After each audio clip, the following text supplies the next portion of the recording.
Halo teman-teman semua, kembali lagi bersama saya Dery Tukan. Di video kali ini, saya akan menjelaskan tentang jenis-jenis kamera dan jenis-jenis lensa. Tanpa berlama-lama lagi, yuk kita ke videonya.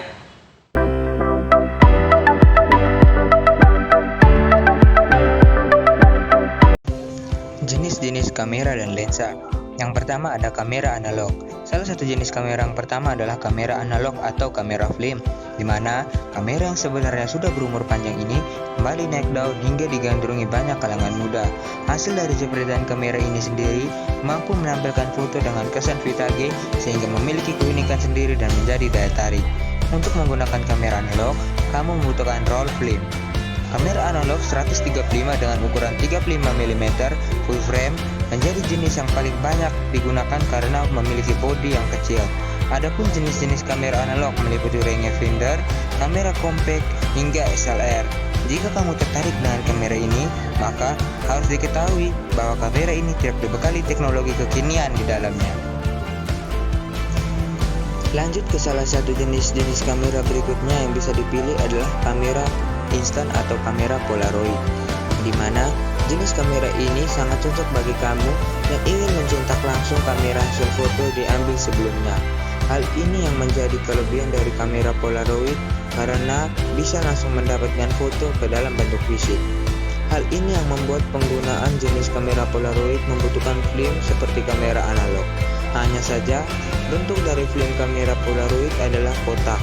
Salah satu kamera polaroid yang paling banyak digunakan adalah Instax Fujifilm. Hal ini karena harganya yang cukup terjangkau dengan hasil foto yang bagus. Yang berikutnya ada kamera SLR single lens reflex atau kamera lensa tunggal. Dinamakan SLR karena menggunakan cermin pada jalur cahaya yang memantulkan cahaya dari lensa ke prisma penta atau pentaprisma, kemudian dilanjutkan ke mata. Berikutnya ada kamera digital single lens reflex atau kamera DSLR.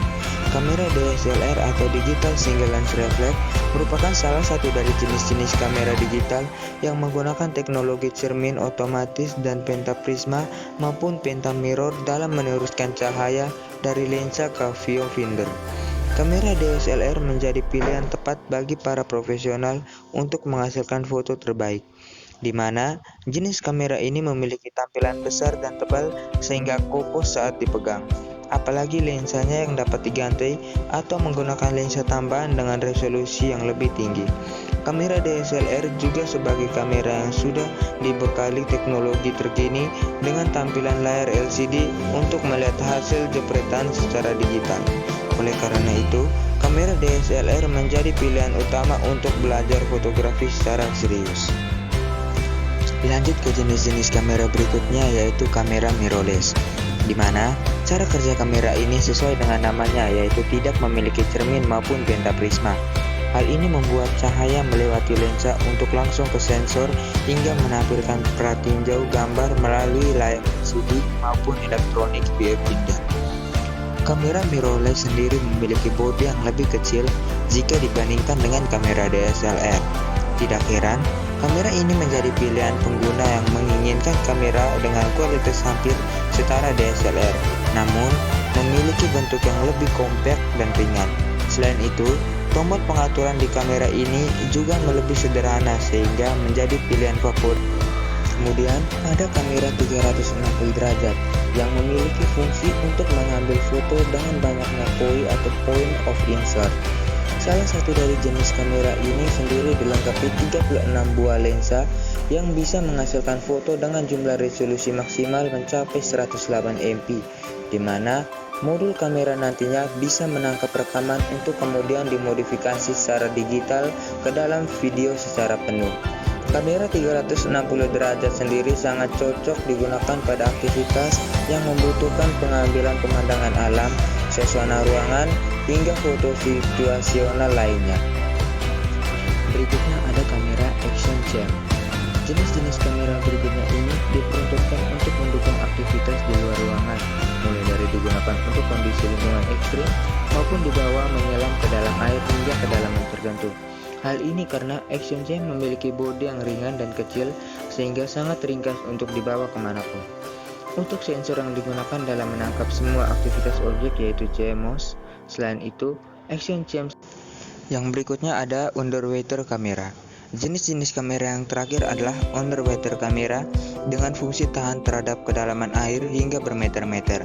Sesuai namanya, jenis kamera ini memang dirancang untuk penggunaan kegiatan di bawah laut. Selain mampu bertahan secara luar biasa di bawah air, kamera underwater juga tahan di suhu rendah, di mana kamera underwater digunakan dalam menangkap momen maupun penorma di dalam air pada berbagai kegiatan, mulai dari berenang, snorkeling, diving, maupun menggunakan kendaraan bawah air yang bisa dioperasikan secara remote. Memahami jenis-jenis kamera berdasarkan fungsi maupun kegunaannya tentu akan memudahkan kamu dalam memilihnya, terutama bagi yang mulai memasuki bidang fotografi. Hal ini didukung dengan kemudahan mendapatkan kamera yang bisa dilakukan secara online, salah satunya melalui Eraspace. Untuk beberapa jenis-jenis kamera sendiri tersedia yang bisa kamu pilih sesuai merek dan kebutuhan. Cukup dengan mengunjungi website resmi Eraspace atau download aplikasinya di smartphone. Yuk temukan pilihan kamera sesuai kebutuhan secara mudah hanya di Eraspace sekarang. Jenis-jenis lensa. Yang pertama ada lensa kit atau lensa bawaan. Seperti namanya, lensa kit adalah lensa bawaan yang sudah termasuk dalam paket saat membeli kamera. Ukuran lensa kit pada umumnya adalah 18-55 mm dengan jarak fokal yang lebar. Bukaan atau aperture lensa ini tidak maksimal sehingga autofokusnya lambat. Oleh karena itu, lensa bawaan cenderung lebih cocok untuk pemotretan statis dan bersudut lebar. Contohnya seperti foto-foto landscape, bangunan, portrait, dan pemotretan acara atau angle lebar. Jenis lensa kamera ini juga cukup bagus untuk menciptakan ilusi ruangan. Kamu bisa membuat objek yang ingin ditonjolkan jadi tampak lebih jauh dari sebenarnya, sementara objek-objek dekat kamera malah tambah diperbesar.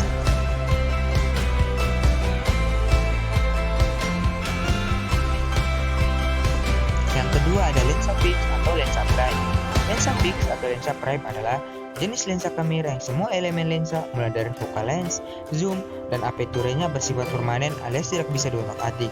Dengan lensa ini, kamu hanya bisa memotret dari satu angle. Jadi, kalau ingin menghasilkan gambar wide shot dan close up, kamu harus berpindah lokasi, bukan dengan mengutak-atik zoom di kamera.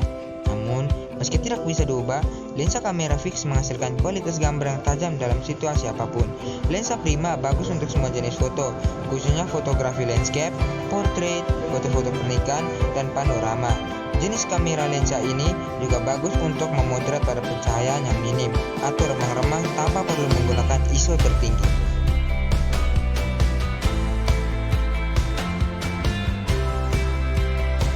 Yang ketiga ada lensa standar atau lensa normal.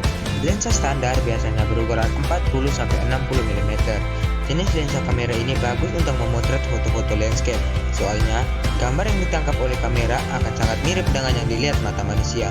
Jenis lensa normal juga bagus untuk mengabadikan panorama karena menurut fotografer Jimmy Chin dalam masterclass, fitur zoom lensa standar memiliki panjang fokus yang cukup kecil di ujung bawah untuk mengambil sudut lebih lebar dan foto full frame.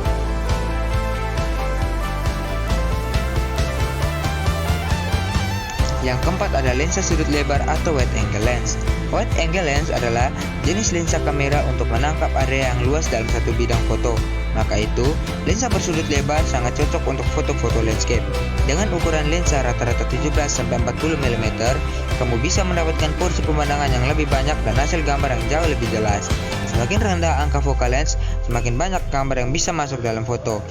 Jenis lensa lebar juga bagus untuk menangkap keseluruhan bangunan tanpa terpotong. Cole Classroom mengingatkan bahwa hasil foto dengan lensa lebar kadang bikin terdistorsi, khususnya jika dalam foto tersebut ada gambar wajah. Jenis lensa kamera ini juga tidak begitu bagus untuk memotret dengan efek bokeh atau latar belakang buram. Meski begitu, kamu tetap bisa mengakalinya saat proses pengeditan foto nanti.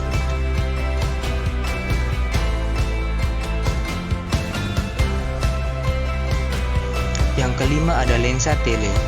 Lensa tele digunakan untuk memotret objek atau pemandangan dari jarak yang sangat jauh. Jenis lensa ini juga punya banyak titik fokus dan dapat melakukan zoom dengan sangat detail.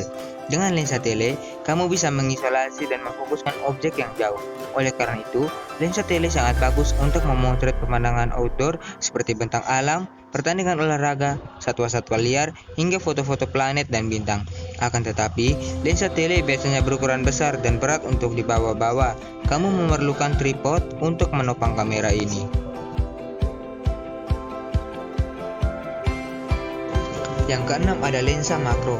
Kalau kamu ingin mengabadikan detail terkecil dari objek, gunakanlah lensa makro. Jenis lensa kamera ini sangat bagus untuk memotret close-up yang sangat ekstrim.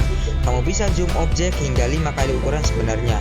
Tidak perlu khawatir hasilnya akan blur atau pecah.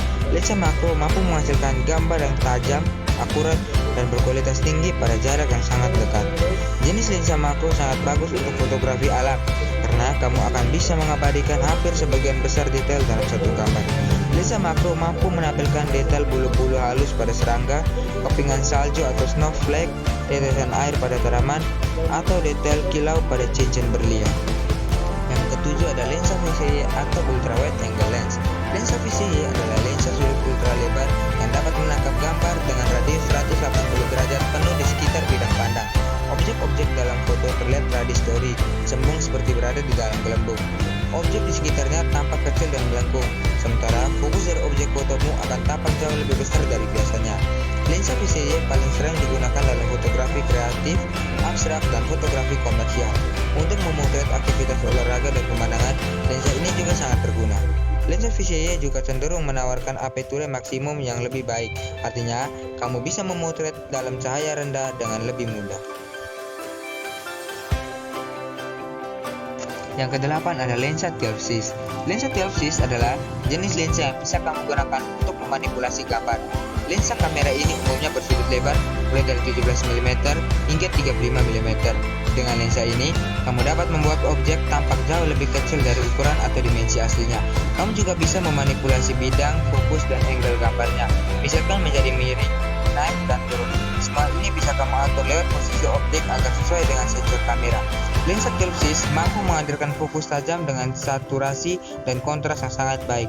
Maka, jenis lensa kamera 12-6 lebih cocok digunakan untuk memotret arsitektur dan fotografi seni rupa. Yang kesembilan ada lensa infrared. Jenis lensa infrared bermain dengan menangkap cahaya, bukan perspektif gambar. Jenis lensa ini akan menyaring semua gelombang cahaya, kecuali gelombang infrared yang tidak bisa ditangkap oleh mata manusia. Hasilnya adalah gambar dengan efek visual yang unik, berkontras tinggi dan surrealis. Pohon dan tanaman akan tampak putih atau hampir putih. Pakaian hitam bisa tampak abu-abu atau putih. Langit biru juga tampak jauh lebih dramatis. Jika memotret manusia, hasilnya juga unik. Kulit akan tampak memiliki tekstur yang sangat halus dan putih jernih seperti susu. Mata bisa tampak seperti hantu dengan warna iris lingkaran hitam mata menjadi sangat gelap dan bagian putih mata menjadi keabu-abuan.